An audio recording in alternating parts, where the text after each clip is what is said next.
और वहीं महाकुंभ में विद्वान साहित्यकार डॉक्टर रामजी मिश्र द्वारा रचित पुस्तक कुंभ पर्व और नागा संप्रदाय का लोकार्पण हुआ। श्रीमद आर्यव्रत विद्वत परिषद द्वारा आयोजित कार्यक्रम में द्वारका शारदा पीठ के शंकराचार्य स्वामी सदानंद सरस्वती ने पुस्तक का लोकार्पण किया। इस अवसर पर उन्होंने कहा कि सन्मार्ग पर चलने का मार्ग हमें ग्रंथों से ही प्राप्त होता है और ग्रंथों को समझने के लिए गुरु की जरूरत होती है। देखिए इस रिपोर्ट के जरिए।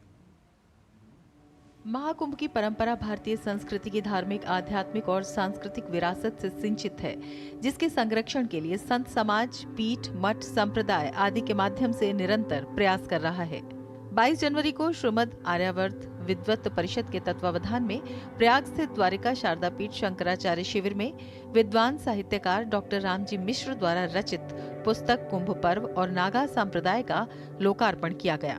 पुस्तक का लोकार्पण द्वारिका शारदा पीठाधीश्वर जगतगुरु शंकराचार्य अनंत श्री विभूषित स्वामी सदानंद सरस्वती जी महाराज ने किया। पुस्तक का विमोचन करते हुए स्वामी सदानंद सरस्वती जी ने कहा कि सन्मार्ग पर चलने का मार्ग हमें ग्रंथों से ही प्राप्त होता है और ग्रंथों को समझने के लिए गुरु की आवश्यकता होती है।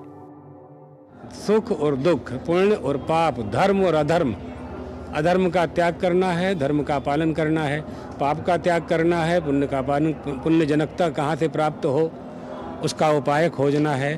तो यह हमें ग्रंथ से ही मालूम होता है। लेकिन ग्रंथ की जो उक्तियाँ होती हैं, ग्रंथ के जो उपदेश होते हैं, जब हमें समझ में नहीं आता है तो गुरु की आवश्यकता पड़ती है। स्वामी जी ने कहा कि ये पुस्तक संत, साधु, महात्माओं और संप्रदाय की मूल परंपरा की प्रकृति और स्वभाव पर आधारित है।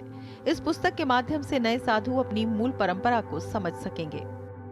पुस्तक से अखाड़े के साधु, महात्मा लोग और दूसरे भी संप्रदाय के लोग जानेंगे कि कुंभ पर्व का महत्व क्या है, कुंभ में स्नान क्यों करना चाहिए, उसमें साधुओं की क्या भूमिका होती है, नागाओं की क्या भूमिका होती है और अखाड़ों की क्या भूमिका होती है। उस सब का प्रतिपादन डॉक्टर रामजी मिश्र ने बहुत अच्छे से किया है।